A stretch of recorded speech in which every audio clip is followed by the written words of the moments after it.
Now, there's one assumption we're going to need to make before we can get into the core theory of what the One Piece is. And this assumption is ridiculous, but it checks out that it is ridiculous. And it started with a Reddit post that I stumbled upon. I think it was like a few weeks ago. That has unfortunately by now been deleted. It was by Sorry Cash Only. And the theory was that Joy Boy is the Straw Hat. Like, he was an object, a straw hat that ate a devil fruit, which sounds absolutely ridiculous. But he had a lot of evidence for it. He had a lot of points for it. Unfortunately, the post got removed. I have no idea why, but credit goes out to him. This was the basis of my theory, and I'll have to comment here. Basically, I thought what would make this theory a lot more interesting was if we don't assume that Joy Boy was an object that ate a devil fruit, but what if Emu was an object that ate a devil fruit? Because that would make the war of the Void Century a war of objects. And that could have been the thing which made, famously, Roger laugh. It is absolutely ridiculous, but for something that made Roger laugh, I would assume it would have to be ridiculous, so checks out in that regard. Now, if you have a lot of skepticism about the whole objects eating devil fruit thing, I actually have some evidence for this that has happened before. For example, there's this dog in Alabasta, so this concept has already been established quite early that this is the thing. This was like Mr. Force Gun, and this was done through like some unknown method. So this is like still a mystery out there to be resolved. And then there's the sword from Spandam in Ineos Lobby, was like an elephant. That sword also ate a devil fruit, no idea how. But then, most recently, in Elbaf, we got introduced to Ragnir, which is a hammer. And what's really interesting about this hammer is this here. After having served as the guardian of Elbaf's national devil fruit treasures for centuries, Ragnar just turns Loki. This first century part is the important part. This means that this living object, this object that is alive, right? It is a scribble in the manga. You don't see it here, but it's like a scribble. Scribbles don't live centuries. A hammer, more reasonably so. So we can assume that the lifespan is determined by the object, I guess. We don't know completely how it works, but this kind of shows us that an object that eats the devil fruits can live for a very, very, very long time. And if Emu is an object that ate a devil fruit, well, guess what? That would explain why he lives for such a damn long time, since the Void Century is our assumption, right? Now, I know the common headcanon for the One Piece community is that Emu got the immortality surgery done on him, which is why he's immortal. That's done with the devil fruit that Trafalgar Law has. And I do believe that this could be true still, but also at this point everyone believes in it and would be kind of predictable, and it does not really seem like an Oda thing to do. Like, it's too obvious, right? At this point everyone assumes that he got the immortality surgery, and that at that point it just doesn't seem like the kind of thing that, the kind of twist that Oda would give us. So I think if he was an object, that would check out. Now, what kind of object he is, I have no idea. I'm just randomly gonna put out this idea that he may be an anchor, solely based on the fact that in the One Piece logo, the anchor here has these little, like, wait, hold on. In the One Piece logo, the anchor has these little arrows here, as we can see. I mean, you can't see the bottom one, but yeah, it has this little arrow. And when we see him attack Sabo, then he also has this little arrow. That's how he fights. This is the only thing. It could be anything. It's not substantial to my theory in any way. I'm just going to put this out here as a placeholder that he may be an anchor, but feel free to have your own theories about this. I haven't really thought about this deeply, what object he might be, but it's not that relevant for my theory anyways. With that being said, if you're still with me, we can now get to what the One Piece actually is. I'm just straight up gonna say it. I believe the One Piece is the means to eradicate all devil fruit powers. That's it, there, I said it. I don't have a lot of evidence for this, as I've said in the beginning of the video, but if we look at the downstream consequences, it makes for a very interesting narrative, and it makes for a very hype finale, because it's just going to impact so many things. So I'm just going to go through a few things that I listed, and then you can make your own image yourself. I'm going to start with the least convincing ones first, and then I'm going to go for the more big ones later, okay? So the first argument I have for it is that Oda would not really reinvent the wheel that way. This has been done before. It's not an uncommon way to end the story. The one example I can give is Avatar: The Last Airbender. It ends with Avatar, or Aang, taking Tsozin's, I think that was his name, the Fire Lord's powers. There's a few other ones in the My Animalist Top 50. I'm not going to say the names because I don't want to spoil you. Now, I haven't watched that many animes in the My Animalist Top 50, but I know of at least two which end this way. One ends with one person losing his powers, and the other one ends with actually like an entire power being erased. So this has been done before. Now you might say, well, if the One Piece isn't that special, if it has been done before, then why would you write a 30-year-old story about something only to recycle something people have been done before? And this is a common theme of stories. People rarely come up with actual like new concepts. What makes it special, though, is all the downstream effects it's going to have. And I'm going to talk more about those later. I'm just going to lay out some other things first. But then you're really going to see the genius of all of this that Oda has been building up these past 2, almost 3 decades. One thing I guess most of us can agree on is that One Piece will likely have a happy end. Now, it doesn't have to have a happy end. We don't have any evidence for this, but it just wouldn't really seem in style for One Piece to not have a happy end. And I do believe, like, if One Piece won't have a happy end, then Oda's life may actually be in danger. Like, straight up, I wouldn't be surprised if people would want to assassinate him after that. Like, One Piece is just the kind of story that always ends in happy end. Every arc ends nicely. The only exception to this was maybe Marineford, but so if the whole story ended this way, people would hate him, like literally. So I think we can all be pretty sure about that One Piece is going to have an happy end, right? And one thing that got introduced at the start of One Piece, very early in the beginning, were devil fruits. Now, devil fruits have the word devil in their name, and the devil, or devil, has the word evil in its name, right? And the devil is most commonly associated with evil stuff. I think this might be very, very slight foreshadowing that, you know, One Piece having a happy end can't really have, when the happy end happened, continue to have something in its world with the word devil in its name. This is not a super great argument for my case, it's just one of the arguments. Now we're gonna get to the stronger ones. First, the obvious one. Most major antagonists of the series have a devil fruit, and they came to power through their devil fruits. I'm just going to name a few ones. For example, we have Buggy in Orange Town, we have Smoker in Lockdown. Now, Smoker is kind of a good guy, but he still was an antagonist at some point in the story. Then all the Baroque work agents who work for Crocodile himself, King Wapol, Bellamy, Blackbeard, Enel, Foxy in Long Ring Long Land, Lucci, and CP9 as a whole got a devil fruit down the line. Then we have Gecko Moria. Like, you get the point. After the East Blue Saga, actually, every single arc has a major antagonist with a devil fruit power. Literally every single arc. The only somewhat exception to this is Fishman Island. The major antagonist there, Hody, did not have a devil fruit power, but Thunder Decken had, and he also played a major role as an antagonist. So even there, we still have devil fruit powers playing a huge role. So of course, the logical conclusion would be that a lot of major antagonists came to power through the devil fruits, and eradicating devil fruit powers would get rid of the powers of a lot of major antagonists. So it would kind of bring more peace into the world, could be like one way to think about this. But of course, people may come to a different conclusion, as has been said by Rayleigh, right? Rayleigh said to the Straw Hats on Sabaody that if they get to the One Piece, they may come to a different conclusion. Roger may have already had the opportunity to eradicate all devil fruit powers, but he was too early because he had no one with devil fruit powers on his crew. So who is he to say who's allowed to have devil fruit powers and who not, if he himself doesn't have anyone in his circle having those, except Buggy, but he wasn't there with him on Love There, right? Would be kind of almost hypocritical if he gets to decide of the fate of all devil fruit users. Luffy, however, does have a devil fruit, so he may come to a different conclusion, and in fact, he has a few crewmates who also have devil fruit powers. For example, we have Nico Robin. If she loses her power, okay, no big deal. But what about Brook? Brook is being kept alive by his devil fruit power. He would die without it, right? I mean, maybe the devil fruit power already did its thing and he's going to stay alive even if he lost his power. But there's this popular theory that eventually in One Piece we're going to have one of the Straw Hats die.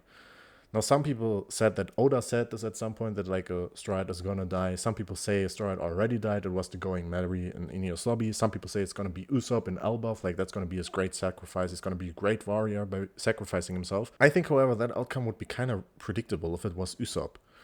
Brook, okay, I mean, it kind of makes sense. He's already dead. What about Chopper, though? Chopper is not exactly kept alive by his devil fruit, so Brook may still be the one Straw Hat to die. But Chopper has all his humanity from his fruit, right? It's the human fruit. That's the fruit that allows him to talk to people. That's the fruit that allows him to think intelligently. That's the one that allows him to be a doctor. And what is Chopper's dream? It is to cure every disease that exists in the One Piece world. However, there's one disease which he couldn't cure. Now, Chopper is an interesting case, and I think a lot of people would say that he would, of any steroids, he would be the least likely to die. Simply because, like, he's so cute, it would be fucking tragic. And I think that's kind of the point. Oda wants a hype finale, and I think part of hype is impact, right? The end needs to be impactful. And I don't think any Straw Hat's death would be more impactful, or not really necessarily death, but like he losing his personality would kind of go like the similar route that Kuma did with his story. Um, that would certainly be very impactful, and I think that's part of what makes the story really great, or what makes a finale, a climax of a story really great. It's like impactful moments. I can just imagine how the whole Straw Hat crew is out there on Love Tale. They're laughing after they just heard or read this funny story that Joy Boy left there, only to then realize, shit, Chopper, we need to sacrifice it. What's gonna happen to you if you're gonna lose your powers? And Chopper's just there crying his eyes out, but he knows it's necessary. Why would it be necessary for Chopper to sacrifice himself? Well, what is his dream? His dream is to cure every disease on the planet, right? On the One Piece planet. But there's one disease which he hasn't been able to cure yet. And that is the smile fruits on Wano. That is like an unresolved plotline. There's a bunch of people there who ate the smile fruits. What did the smile fruits do? Well, 1 in 10 people, they gain Zoan abilities. The other 9 out of 10 people, they lose their ability to express any sort of negative emotion. The only thing they can do is laugh. And that is still the case, even when the Wano arc concluded. And apparently it's a disease that Chopper can't cure, because otherwise he would have done so already, right? It would seem kind of weird for him to go back there. In fact, apparently I read somewhere that Oda said in an SBS somewhere that that's like something Chopper is not able to cure. I have not been able to find that SBS source, however. I have also not particularly searched for it for a very long time, so it may still be out there. Still, regardless of if Oda said that Chopper can cure it or not, truth of the matter is he didn't. So he wasn't able to at the point of Wano, and it seems unlikely that he's going to go back there. I mean, he might still do it, but what is true is that I think, at least narratively, it's going to be very impactful and also satisfying, though unfortunately quite tragic, if Chopper will need to sacrifice himself to achieve that goal, right? Obviously, Chopper is not the only one who will need to sacrifice himself, right? It's not really like he makes the decision to deactivate all Devil Fruit powers alone, but he will be sacrificed in that sense. Then there's another twist that Oda could implement where he kind of like, well, okay, maybe he maintains his personality. He's still there. He's just a normal deer now that can't really talk with people. Well, guess what? Luffy can talk with animals. So Chopper is not completely dead, right? He's not completely gone. He's still there. They just need Luffy to translate. So that would be the kind of twist that I could see Oda pulling with that. So it's not like Chopper is not completely lost. He's just a deer now. Then another thing, I'm only bringing this up because a lot of people seem to think this way. Personally, I don't see why this would make sense. But a lot of people think that Shanks has no Devil Fruit users on his crew because he knows about the flooding. Personally, I don't really see how that makes a lot of sense, because if there's going to be a flood, then you're screwed either way, if you can swim or not. Like, where are you going to swim to? You can't swim forever, right? So unless there's land left, but then the people need to swim there, and like, how far are they going to swim? So I don't really see how Devil Fruit users would be more impacted necessarily by a flood. But of course, this is popular headcanon. A lot of people think that there seems to be a role of, Devil Fruit users being more impacted by the flooding, and that's why Shanks doesn't have Devil Fruit users in his crew. And in that sense, well, eradicating all Devil Fruit powers would also make everyone gain their ability to swim again, and would resolve that plot point as well, though. Again, I think this is kind of like a weird thing, because it's not like everyone can swim anyways. Right? Some people are just screwed regardless of if they have a Devil Fruit. But that's just to connect it to popular sentiment. Now, another thing that people have been wondering for a long time is like, who's going to be the final villain? Is it going to be Blackbeard or is it going to be Emu? And I think this resolves this very cleanly. If you activate the One Piece and eradicate all Devil Fruits, that's going to render Emu useless, right? He's just going to become an object again. He's just going to become an anchor. An anchor is not really that scary of a villain. Like, he's already defeated. So that would kind of resolve that part. And that would make Blackbeard the final villain. But guess what? What makes Blackbeard so powerful? It's his Devil Fruit abilities. It's like, that's his whole thing. He's a Devil Fruit collector. He collects Devil Fruit. That's what his whole crew is known for. His whole fleet, his whole power as an emperor rests upon all the Devil Fruits that he has collected. So if the One Piece gets activated, Blackbeard will lose a huge part of the strength. And that would already put them on more an even playing ground. Now, another thing that people have been complaining about actually recently is Haki.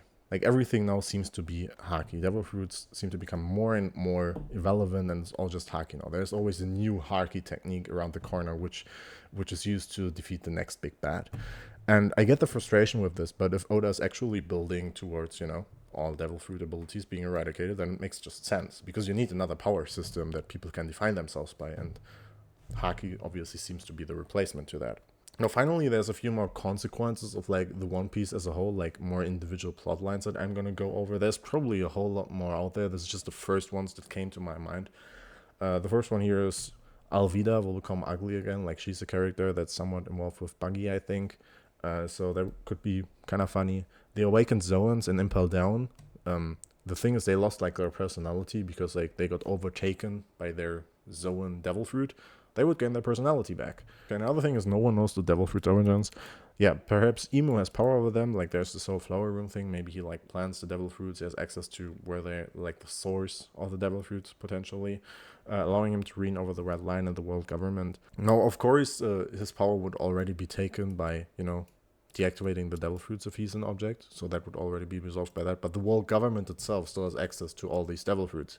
So that seems to be the trump card of the world government. They have so many devil fruits. The God Knights are a good example of this. They also lose all their strength. Other plot lines, I know we have the old smile thing in Wano.